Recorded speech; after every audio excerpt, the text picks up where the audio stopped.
है दोस्तों, कैसे हैं आप सब। उम्मीद करते हैं कि आप सब अच्छे होंगे। और टर्मिनोलॉजी के सीरीज़ में, कंसेप्ट्स के सीरीज़ में एक नया टर्मिनोलॉजी आज हम डिस्कस करने जा रहे हैं। और उम्मीद करेंगे कि वो टर्मिनोलॉजी आपको काफ़ी हेल्प करेगा बहुत सारी चीज़ों को समझने में, बहुत सारे बदलावों को समझने में। जब हम बदलाव की बात करते हैं तो बदलाव एक दिन में नहीं आता। यह एक लंबा प्रोसेस है, धीरे धीरे धीरे बदलाव होता है अगर प्रयास किया जाए, उसके मैकेनिज्म को समझा जाए, उसके प्रोसेस को समझा जाए। और जब आप किसी प्रोसेस को समझ लेते हैं तब उसमें आप इंटरफेयर कर पाते हैं, इंटरवेंशन कर पाते हैं, हस्तक्षेप कर पाते हैं। जैसे एग्जाम्पल के तौर पर आप कहिए शोषण या शोषण आधारित व्यवस्था। तो शोषण आधारित व्यवस्था को बदलने के लिए सबसे पहले शोषण की प्रक्रिया को समझना पड़ता है।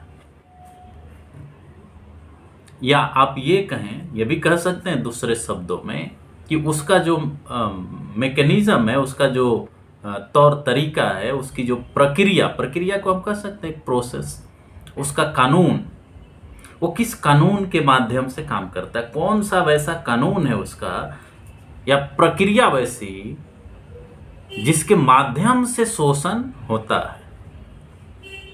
एक एग्जाम्पल आप ले सकते हैं या दो एग्जाम्पल ले सकते हैं। एक एग्जाम्पल आप ले सकते हैं कि रेसिज्म का, एक दूसरा एग्जाम्पल आप ले सकते हैं कास्टिज्म का या कास्ट सिस्टम का। तो रेसिज्म हो या कास्ट सिस्टम हो, दोनों की अगर बात करें तो दोनों ही डिस्क्रिमिनेटरी एक व्यवस्था है, डिस्क्रिमिनेटरी सिस्टम है। और उस सिस्टम को अगर बदलना है, आपको उसमें बदलाव लाना है, तो बदलाव लाने के लिए आपको ये जानना होगा कि ये व्यवस्था किस आधार पर टिकी हुई है, इसका क्या लॉ है, इसकी क्या प्रक्रिया है, क्या प्रैक्टिसेज हैं, कौन से प्रैक्टिसेज हैं जिसके माध्यम से ये अपने आप को बनाए रखे हुए है। और जब उस प्रक्रिया को समझ पाते हैं आप, तो उसमें आप बदलाव करने की कोशिश करते हैं, उसमें हस्तक्षेप करने की कोशिश करते हैं। आप हस्तक्षेप करते हैं, और जब हस्तक्षेप करते हैं तो ठीक है, ये हो सकता है कि वो व्यवस्था पूरी तरह से ना बदल पाए, लेकिन हस्तक्षेप करने से उसमें गुणात्मक बदलाव धीरे धीरे धीरे धीरे संभव होता है। जैसे अगर आप रेसिज्म की बात करें तो अमेरिका में इसके लिए गृह युद्ध हुआ। गृह युद्ध होने के बाद वहां इसे खत्म करना पड़ा। मार्टिन लूथर किंग एक बहुत बड़े नेता बनकर उभरे। रंग भेद की नीति, अपार्थेड क्या है, ये भी एक रंग के आधार पर डिस्क्रिमिनेशन की व्यवस्था थी साउथ अफ्रीका में, जिसे नेल्सन मंडेला ने लेड किया। उन्होंने इंटरवीन किया। कैसे किया? जब वो समझ पाए कि इसकी क्या प्रक्रिया है, किस आधार पर ये चलती है, इसके प्रोसेस क्या है, इसके लॉ क्या है, इसके प्रैक्टिसेस क्या है। तो एक व्यवस्था से दूसरे व्यवस्था की तरफ बदलाव हुआ तब हुआ जब उस प्रक्रिया को आपने समझा, उसके कानून, उसके प्रक्रियाओं, उसके प्रोसीजर्स, उसके लॉज को आपने समझा, और तब आपने इंटरवीन किया। तीसरा एग्जाम्पल आप ये भी ले सकते हैं कि जो फिजिकल साइंस का रूल होता है, नियम होता है, लॉ होता है, उसको जब आप जान जाते हैं तो उस हिसाब से आप अपना प्लानिंग करते हैं। मेट्रोलॉजी का ले लीजिए, क्लाइमेट का ले लीजिए, वेदर का ले लीजिए। आप जानते हैं कि क्लाइमेट डिपार्टमेंट, ये मेट डिपार्टमेंट, इंडिया का मेट्रोलॉजिकल डिपार्टमेंट है, वो प्रेडिक्शन करता है कि आज बारिश होगी। तो जब ये आप जान जाते हैं कि आज बारिश होगी कुछ विशेषताओं के आधार पर, कुछ घटनाओं के आधार पर, तब आप प्लानिंग करते हैं कि अब हमें ऐसे काम करना है। तो जो हम ट्रांजिशन, जो टर्म है, मेन टर्म है, वो अभी आपको नहीं हमने बताया था, the phase of transition, the phase of transition. खास करके जब हम मार्क्सवादी दर्शन की बात करते हैं तो मार्क्सवादी दर्शन में एक कंसेप्ट आता है फेज ऑफ ट्रांजिशन। और वो मार्क्स और एंगल्स या लेनिन, चाहे कोई भी कम्युनिस्ट या मार्क्सिस्ट हो, वो कहता है कि जो समाज है, जो समाज का विकास है, वो डायलेक्टिकल मेटेरियलिज्म के माध्यम से, द्वंद्वात्मक भौतिकवाद के माध्यम से आगे विकसित हुआ है। इसके लिए वो 5 फेजेज बताता है, किस तरह से प्राइमेटिव एज से हम सोशलिज्म और कम्युनिज्म की तरफ बढ़ते हैं, वो इसकी बात करता है। तो कुछ लोग ये समझने लगते हैं कि मार्क्सवाद ये कहता है कि एक मैकेनिकल तरीके से, लीनियर वे में, मतलब एक लाइन में ऐसे प्राइमेटिव एज से स्लेवरी आएगा, स्लेवरी से फ्यूडलिज्म आएगा, फ्यूडलिज्म से कैपिटलिज्म आएगा, कैपिटलिज्म से सोशलिज्म आएगा, और तब कम्युनिज्म आएगा। ये सही समझ नहीं है। ये जहां ये फेजेस की बात हम कर रहे हैं ना, जो हिस्टोरिकल मटेरियलिज्म में हम मोड ऑफ प्रोडक्शन इसको कहते हैं मार्क्सवादी दर्शन में, तो जो ये मोड ऑफ प्रोडक्शन है ना, एक मोड से दूसरे मोड में, जैसे प्राइमेटिव जो एज था उससे जो फ्यूडलिज्म में हम स्लेवरी में जब चेंज हुए, तो एकाएक हम जंप करके नहीं पहुंच गए। ये ध्यान दीजिए, प्राइमेटिव जो व्यवस्था थी, उस व्यवस्था को चलाने के लिए, मेंटेन रखने के लिए कुछ कानून थे, कुछ नियम थे, कुछ संरचनाएं थीं, कुछ व्यवस्थाएं थीं, उसके अंदर कुछ अंतर विरोध थे। उस व्यवस्था के अंदर उत्पादन के साधन थे, टूल्स थे, प्रोडक्शन था, उत्पादन था, डिस्ट्रीब्यूशन था, ये सारी चीजें होती हैं। और जब उसमें आंतरिक रूप से बदलाव होता है, तो सोसाइटी का नेचर, पॉलिटिकल सिस्टम का नेचर, सोशल सिस्टम का नेचर अंदर से बदलना शुरू होता है।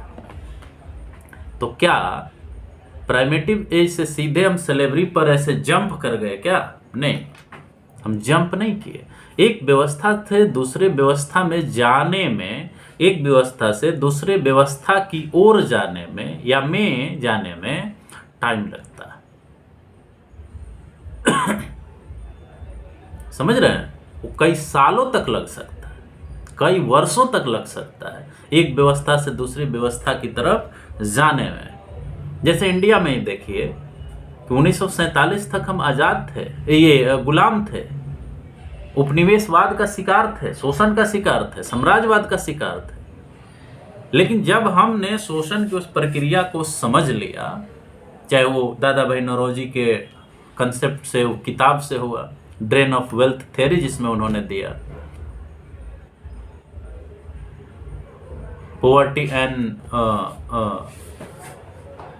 एंड हम किताब का नाम भूल रहे हैं, poverty and un British rule in India में उन्होंने ड्रेन ऑफ वेल्थ का थ्योरी दिया, और वहां से इकोनॉमिक नेशनलिज्म की शुरुआत हुई। वो एक समझ थी कि कैसे अंग्रेजों द्वारा भारत का आर्थिक शोषण किया जा रहा है, यहाँ के गरीबी, यहाँ के मजबूरी के लिए अंग्रेजों की इकोनॉमिक पॉलिसी जिम्मेवार थी। ये समझदारी विकसित हुई और एक ट्रांजिशन फेज आया जिसमें एक गुणात्मक परिवर्तन अब देखते हैं कि एक गुलाम भारत से आजाद भारत की तरफ हम मूव किए। समझ रहे हैं? तो क्या 15 अगस्त 1947 के दिन जो आजादी मिली वो एकाएक मिल गई? नहीं, उसके लिए लंबा लड़ाई लड़ना पड़ा। 1857 की पहली जो स्वतंत्रता संग्राम की लड़ाई थी, ठीक है, बहुत बड़े स्तर पर नहीं हुआ, लेकिन एक शुरुआत जो हुई, वहां से एक मशाल जली और धीरे धीरे धीरे धीरे 1947 में आकर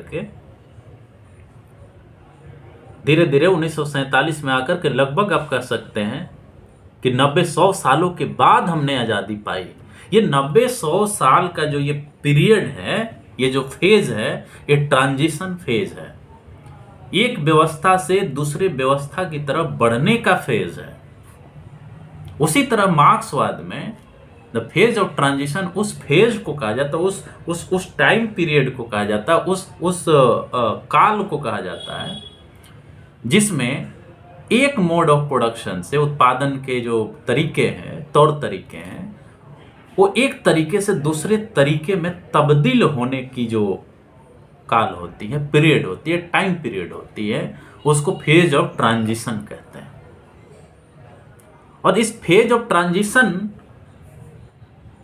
का पीरियड काफी लंबा भी हो सकता है, छोटा भी हो सकता है। तो एक ये फेज होता है, ये एक दिन का जरूरी नहीं हो, एक महीने का जरूरी नहीं हो, ये 100 साल का भी हो सकता है, 200 साल का भी हो सकता है। इसमें गुणात्मक परिवर्तन होता है, एक व्यवस्था से दूसरे व्यवस्था की तरफ हम मूव करते हैं, लेकिन इसका मतलब ये नहीं है कि पुरानी व्यवस्था की सारी चीजें खत्म हो जाती हैं। ये ट्रांजिशन फेज इसीलिए है कि पुरानी जो व्यवस्था थी, जो गलत व्यवस्था थी, शोषणकारी व्यवस्था थी, अन्यायपूर्ण व्यवस्था थी, असमानतापूर्ण व्यवस्था थी, उसमें बदलाव हो, उन सारे चीजों को जो गलत थी, अन्यायपूर्ण थी, उनको खत्म किया जाए धीरे धीरे, एकाएक नहीं, एक ही दिन में नहीं, धीरे धीरे धीरे धीरे उसमें बदलाव किया जाए। कुछ लोग ये समझते हैं कि बदलाव एक ही दिन में संभव हो जाएगा, ये अनसाइंटिफिक है, ये एक प्रक्रिया है। हाँ, प्रक्रिया को जब आप समझ जाते हैं, प्रक्रिया को जान जाते हैं, चाहे वो शोषण की व्यवस्था हो, अन्याय की व्यवस्था हो, किसी तरह के अन्याय की व्यवस्था हो, गलत व्यवहार विचार की व्यवस्था हो, तो जब ये गलत विचार व्यवहार की प्रक्रिया और कानून को समझने लगते हैं आप, कौन शोषण कर रहा है, किसका शोषण हो रहा है, कैसे कर रहा है, क्यों कर रहा है, क्यों लोग शोषण होने देते हैं, कौन होने देता है, इन चीजों को जब आप समझना शुरू कर देते हैं, तब आप सोचते हैं कि अब बदलाव होना चाहिए। जब आप सोसाइटी के अंतर विरोधों को समझने का प्रयास करते हैं, देखते हैं कि मुनाफा का कुछ हिस्सा केवल कुछ लोग उसको अप्रोप्रिएट कर रहे हैं और कुछ लोग उससे डिप्राइव्ड हैं, तब आप कोशिश करते हैं कि व्यवस्था में बदलाव होना चाहिए। लेकिन क्या बदलाव हो जाने से, परिवर्तन आ जाने से क्या एकाएक सारी चीजें बदल जाती हैं पूरी तरह से? नहीं। जैसे एग्जाम्पल के तौर पर श्रीलंका में प्रेसिडेंट का चुनाव हुआ, वहां पे एक नए नेता चुन करके आए, अरुणा कुमारा देशानायक, तो क्या जो पुरानी पूरी व्यवस्था थी श्रीलंका की एक ही दिन में बदल गई क्या? नहीं। उस बदलाव को एग्जीक्यूट जब करेंगे, लागू करेंगे पॉलिसी के माध्यम से, इकोनॉमिक पॉलिसीज के माध्यम से, तब होगा। ये क्या है? ट्रांजिशन का फेज होगा, बदलाव करने का फेज होगा। मार्क्सवादी दर्शन में फेज ऑफ ट्रांजिशन यही होता है। तो बदलाव का दौर होता है। जैसे प्राइमेटिव फेज से आप जब स्लेवरी के फेज में जाएंगे, तो स्लेवरी के दौरान भी कुछ ऐसी चीजें मौजूद रहेंगी जो प्राइमेटिव एज में थी। जैसे आज हम मॉडर्न इंडिया में रहते हैं ना, लेकिन क्या आदिवासी कल्चर प्रिवेल नहीं करता? क्या करता है ना। एक ही साथ अर्बन इंडिया भी है और रूरल इंडिया भी है, एक ही साथ रूरल इंडिया भी है और आदिवासी इंडिया भी है ना। तो जो रिमेन्स होते हैं वो रिमेन्स रहते हैं, लेकिन एक पार्टिकुलर आइडिया उसमें डोमिनेट करना शुरू करता है। एक नया आइडियोलॉजी डेवलप हो रहा होता है, शेप ले रहा होता है, उसकी बातचीत ज्यादा होने लगती है, उसके आधार पर व्यवस्था कायम होने लगती है। ये फेज ऑफ ट्रांजिशन है। उसी तरह से स्लेवरी से फिर हम फ्यूडलिज्म की तरफ बढ़ेंगे। स्लेवरी के अंदर जो खामियां थी उसमें बदलाव करते हुए हम एक नए व्यवस्था की तरफ बढ़ेंगे। यह भी एक बहुत बड़ा गुणात्मक परिवर्तन है। लेकिन क्या ये किसी डेट पर संभव है कि स्लेवरी से हम फ्यूडलिज्म में एक ही दिन में बदल गए? नहीं। यह एक काल है, एक पीरियड है, एक फेज है। फेज एक दिन का नहीं होता, एक लंबा समय होता है, एक काल होता है। उसी तरह से फ्यूडलिज्म से हम फिर कैपिटलिज्म की तरफ बढ़े। एक दिन में नहीं हुआ। इंडस्ट्रियल रिवॉल्यूशन आया, कितने सालों तक चला। फर्स्ट इंडस्ट्रियल रिवॉल्यूशन हम लोग कहते हैं कि 1750 से 1850 तक था। इससे पहले यूरोपियन कंट्रीज में रेनेसां आया, पुनर्जागरण आया, उससे पहले डार्क एज था। तब जाकर के इंडस्ट्रियल रिवॉल्यूशन जब आया, तब जाके वहाँ कैपिटलिज्म की व्यवस्था स्थापित हुई। क्या यह एक दिन की प्रक्रिया थी? नहीं। उसी तरह से कैपिटलिज्म के इसी फेज के दौरान, आप कहें उसके बाद भी, बहुत सारे कंट्रीज में सोशलिज्म की व्यवस्था स्थापित की गई। एक तरफ कैपिटलिज्म था, दूसरी तरफ सोशलिज्म था। ये एक फेज है, और इस फेज से धीरे धीरे धीरे धीरे उस तरफ आप बदलाव की तरफ जाते हैं। कोई व्यवस्था एक दिन में नहीं बदल जाती, कोई बदलाव एक दिन में नहीं हो जाता।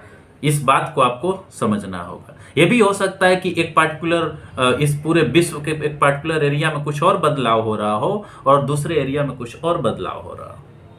ये जरूरी नहीं है कि समकालीन ही हो सब चीज।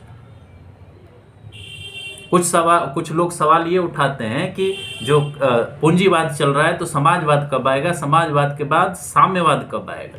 ये बहुत सारे कारकों पर निर्भर करता है, और सबसे बड़ा कारक इसमें है मीन्स ऑफ प्रोडक्शन, उत्पादन के साधन, टूल्स, टेक्नोलॉजी। उसको कितना लोग समझ रहे हैं, उसके बेसिस पर कितने लोग अवेयर हैं, कौन स्ट्रेटजी कैसा अपना रहा है, क्योंकि नए परिस्थितियों में नए स्ट्रेटजी की जरूरत पड़ती है। अगर आपकी स्ट्रेटजी पुरानी है और परिस्थितियां नई हैं तो आपके स्ट्रेटजी फेल हो जाएंगे, आपकी नीतियां फेल हो जाएंगी, आप जो रणनीतिक स्ट्रेटजिक जो गोल्स हैं वो अचीव नहीं कर पाएंगे। तो कम्युनिज्म कब आएगा, सोशलिज्म कब आएगा, ये इस बात पर डिपेंड करता है कि आप परिस्थितियों को कितने अच्छे से समझते हैं और उसके अकॉर्डिंग लोगों को कैसे अवेयर करते हैं, मोबिलाइज करते हैं।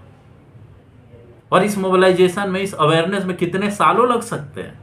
यह एक लंबा प्रोसेस है, प्रक्रिया है, ये फेज है। इसी को कहते हैं फेज ऑफ ट्रांजिशन। इंडिया के कंटेक्स्ट में भी आप देखें तो कल तक बहुत सारे लोग जो आज़ादी के बाद अपने मत का कीमत नहीं समझते थे, वोट का कीमत नहीं समझते थे, आज वह एक वोटिंग ब्लॉक है।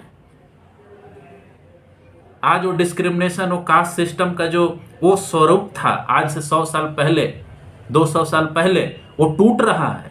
नए तरीके से कास्टिज्म नया रूप ले रहा है, कास्ट नए तरीके से डिफाइन हो रहा है।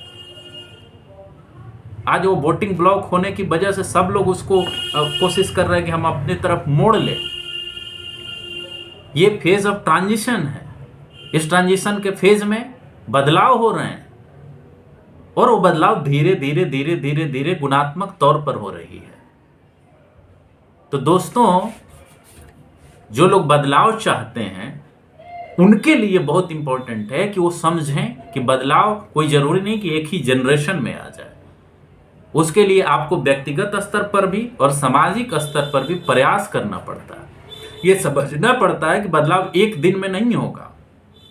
बदलाव करने के लिए सबसे पहले जो बदलाव के रास्ते में रोड़ा है, उस रोड़े को समझना होगा, उस परेशानी को समझना होगा, उस प्रक्रिया को समझना होगा। और जब प्रक्रिया को आप समझ लेते हैं तब उसमें हस्तक्षेप करना होता है आपको।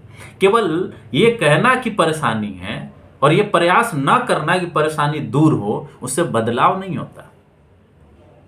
वो चीजें एज इट इज स्टेटस को, यथास्थिति उसकी मेंटेन रहती है।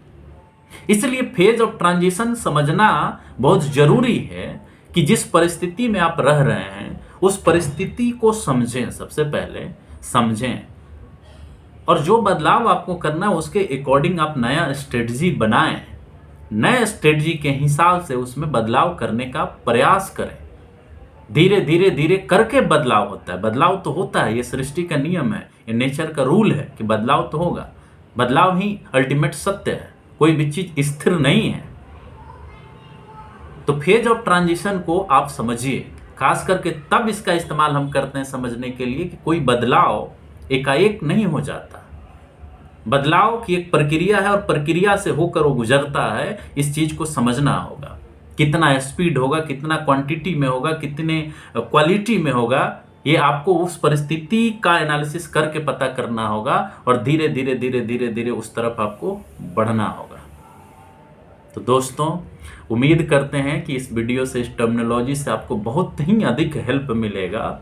खास करके जो चाहते हैं कि समाज में बदलाव हो, समाज में जो गलत चीज़ें हैं उसका खात्मा हो, तो उसको समझने के लिए, उसको जानने के लिए यह टर्म समझना बहुत ज़रूरी है। इसी के साथ हमें इजाज़त दीजिए कि हम अपनी बात को कंक्लूड करें। नमस्कार, धन्यवाद, जय हिंद, जय भारत।